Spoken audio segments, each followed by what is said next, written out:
अवधूत चिंतन श्री गुरुदेव दत्त. श्रोतो नमस्कार. आपण श्रवण करत आहात श्री गुरुचरित्र यामधील अध्याय 48. गाणगापूर क्षेत्र महात्म्य. चला या दिव्य अशा कथेला, या अध्यायाला श्रवण करूयात. सुरू करूयात श्री गुरुचरित्र अध्याय 48. नामधारकांनी सिद्धयोग्यांना वंदन करून विचारले, मनुष्य वेशधारी श्री गुरु नरसिंह सरस्वती हे त्रयमूर्तीचा अवतार आहेत. या भूमीवर अनेक पवित्र तीर्थक्षेत्र असताना ते गाणगापुरासच येऊन का राहिले? या गाणगापूर क्षेत्राचे महात्म्य काय आहे ते ऐकण्याची मला फार इच्छा आहे. ते मला आपण सविस्तर सांगा. नामधारकांनी असे विचारले असता सिद्धांना आनंद झाला. ते म्हणाले, नामधारका, तू फार चांगला प्रश्न विचारला आहेस. मी त्याचे उत्तर देतो. लक्षपूर्वक ऐक.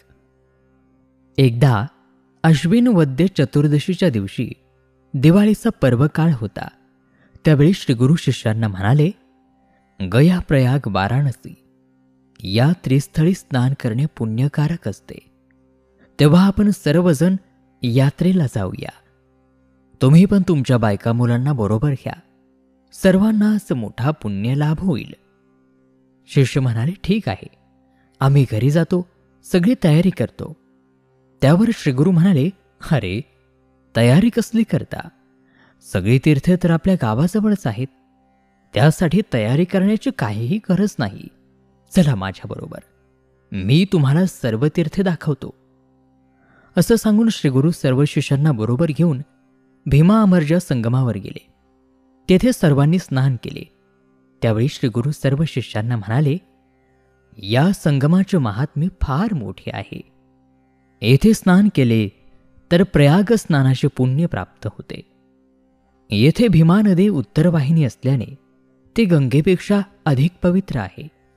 येथे अष्टतीर्थे आहेत. त्यामुळे येथे आले असता काशी क्षेत्रापेक्षाही शतपट पुण्यलाभ होतो. श्रीगुरूंनी सांगितलेले हे सर्व ऐकून शिष्यांना मोठा आनंद झाला. ते म्हणाले, स्वामी, अमरजा नदीविषयी आम्हाला सविस्तर सांगा. तिला अमरजा असे का नाव मिळाले हे जाणून घेण्याची आम्हाला इच्छा आहे. त्यावर श्रीगुरु म्हणाले, ऐका. जालंधर पुराणामध्ये या नदीच्या उत्पत्तीची कथा आहे. ती कथा अशी की पूर्वी जालंधर नावाच्या एका अत्यंत बलाढ्य दैत्याने देवांशी युद्ध करून त्यांना देशोधडीला लाभले. त्याने त्रैलोक्य पादांक्रात केले. त्याने इंद्राशी युद्ध करून स्वर्गलोकही जिंकला. त्या जालंधराच्या सेनेतील जे दैत्य जखमी होत असत, त्या दैत्यांच्या रक्ताच्या थेंबातून अनेक दैत्य निर्माण होत असत. त्यामुळे युद्धामध्ये त्याला जिंकणे अशक्य झाले. त्यामुळे काळजीमध्ये पडलेले इंद्र भगवान शिवांना शरण गेले. त्यांना सर्व परिस्थिती सांगितली आणि मग आता तुम्हीच काहीतरी करा आणि त्या दैत्यापासून देवांना वाचवा अशी विनंती केली. इंद्राने असे सांगताच अत्यंत क्रुद्ध झालेल्या शिवांनी रौद्ररूप धारण करून ते दैत्याचा वध करण्यासाठी उद्युक्त झाले. त्यांनी अमृत मंत्राने अभिमंत्रित केलेला एक जलकुंभ इंद्राला दिला. त्या जलकुंभातील थोडेसे जल पृथ्वीवर पडले. ते ज्या ठिकाणी पडले तेथे नदी उत्पन्न झाली. ती संजीवनी देणारी नदी म्हणून प्रसिद्ध झाली आणि तिलाच अमरजा असे नाव पडले. या नदीमध्ये जे स्नान करतात त्यांना कोणत्याही रोगाची बाधा होत नाही. ब्रह्महत्यादी महापातके नाहीशी होतात. या अमृत नदीचा भीमा नदीशी संगम झाला आहे. तो संगम प्रयागातील त्रिवेणी संगमा समान आहे. कार्तिक माघ महिन्यात या संगमामध्ये स्नान केले तर इहलोकात सर्व सुखांचा लाभ होतो आणि अंती मोक्ष प्राप्ती होते. सोमवारी सूर्यग्रहणाच्या दिवशी, संक्रांतीला, सोमवती अमावस्येला तसेच एकादशीच्या दिवशी स्नान केले तर अनंत पुण्याचा लाभ प्राप्त होतो. या पर्वदिवशी जर जमले नाही तर अन्य कोणत्याही दिवशी ते स्नान केले तरीही सर्व दोष नाहीसे होतात. ऐश्वर्ययुक्त दीर्घायुष्य लाभते. या संगमाजवळ अश्वत्थ वृक्षाच्या समोर मनोरथ नावाचे तीर्थ आहे. या तीर्थामध्ये स्नान केले तर सर्व मनोरथ सिद्धीला जातात. ती अश्वत्था समान आहे. तेथेच माझे नित्य वास्तव्य असते. तेथे गरुड पक्षी दिसतात ही त्याची खूण. जे लोक त्या अश्वत्थाची सेवा करतात त्यांचे सर्व मनोरथ सिद्धीला जातात. याविषयी संदेह बाळगू नये. प्रथम अश्वत्थाची पूजा करावी, त्यानंतर शिवमंदिरामध्ये जावे. तेथे संगमेश्वर आहे, त्याची भक्तिभावाने पूजा करावी. श्रीशैल पर्वतावरील मल्लिकार्जुनाप्रमाणेच हा संगमावरील रुद्र आहे, त्याला भक्तिपूर्वक प्रदक्षिणा घालावी. तेथील नंदीला वंदन करून चंडीला वंदन करावे. पुन्हा नंदीला सभ्य प्रदक्षिणा घालून सोममुद्रात जावे. अशी 3 प्रदक्षिणा घालाव्यात. मग नंदीमागे उभे राहून शिवदर्शन घ्यावे. असे केल्याने सर्व प्रकारचे वैभव आणि पुत्रपौत्रादिकांचा लाभ होतो. त्यानंतर नागेशी गावी जावे. तेथे वाराणसी नावाचे तीर्थ आहे. तेथे प्रत्यक्ष घडलेला इतिहास आहे, काल्पनिक कथा नव्हे. त्या नागेश गावामध्ये भारद्वाज गोत्रातील एक ब्राह्मण होता. त्याने सर्व संगपरित्याग केलेला होता. तो सदैव शिवध्यान करीत असे. त्याच्या भक्तीने भगवान शंकर त्याच्यावर प्रसन्न झाले. त्याला सतत समोर साक्षात शंकर दिसत असत. त्यामुळे तो देहभान विसरून गावामध्ये वेड्यासारखा फिरू लागला. गावातले लोक त्याचे वेढा म्हणून टिंगल टवाळी करीत असत. त्याला ईशुबर आणि पांडुरंगेश्वर नावाचे 2 भाऊ होते. एकदा ते सर्व तयारी करून काशी यात्रेला निघाले. त्यांनी त्या वेड्यालाही आमच्याबरोबर काशी यात्रेला चल असे म्हटले. तेव्हा तो शिवभक्त ब्राह्मण त्यांना म्हणाला, तुम्ही काशीला कशाला जाता? तो काशी विश्वनाथ माझ्याजवळ आहे, मी तुम्हाला तो दाखवीन. हे ऐकताच सर्व लोक आश्चर्यचकित झाले. आम्हाला तो काशी विश्वनाथ दाखव बरं. तो येथेच दिसणार असेल तर त्याच्या दर्शनासाठी इतक्या दूर जाण्याचा त्रास तरी वाचेल, असे त्याचे भाऊ त्याला म्हणाले. त्यावेळी तो ब्राह्मण नदीमध्ये स्नान करून शिवध्यान करीत बसला आणि त्याच क्षणी प्रत्यक्ष शंकर त्याच्यापुढे प्रकट झाले. तेव्हा तो ब्राह्मण शंकरांना म्हणाला, भगवंता, आम्हाला येथेच आपले नित्यदर्शन व्हावे अशी माझी तुला प्रार्थना आहे. भोळा चक्रवर्ती सदाशिव त्याच्या भक्तीने प्रसन्न होऊन तथास्तु असे म्हणाले. त्याच क्षणी तेथे मणिकर्णिका तीर्थ उत्पन्न झाले. काशी विश्वनाथाची मूर्तीही तेथे प्रकट झाली. ती नदीच्या उत्तर दिशेला आहे. भीमा अमरजा संगमावर काशीप्रमाणेच मंदिर आणि कुंड प्रकट झाले. त्या कुंडातून विश्वेश्वराची मूर्ती प्रकट झाली. भीमा अमरजा काशीप्रमाणेच मंदिरांची आणि कुंडाची रचना झाली. काशीतील सर्व खानाखुणा लोकांना दिसू लागल्या. ते पाहून दोघेही बंधू आपल्या या भावाला खूप मानू लागले. मग तो ब्राह्मण आपल्या दोघा भावांना म्हणाला, आता यापुढे आपल्या वंशातील कोणीही काशीला जाण्याची गरज नाही. यानंतर माझे नाव भ्रांत गोसावी असे राहील. तुमचे नाव आराध्य असेल.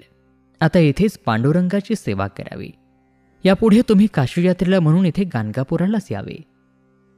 श्रीगुरूंनी भीमा अमरजा संगमाचे महात्म्य सांगितले असता शिष्यांची आणि भक्तांची श्रद्धा वाढली आणि तेव्हापासून सर्वजण येथेच स्नान आदी करू लागले. सिद्धयोगी म्हणाले, त्यानंतर श्रीगुरू पापविनाशी तीर्थाकडे गेले. त्या तीर्थामध्ये केवळ स्नान केल्याने मनुष्याची सर्व पातके नाहीशी होतात. तेथे श्रीगुरूंची पूर्वाश्रमीची रत्नाबाई नावाची बहीण होती.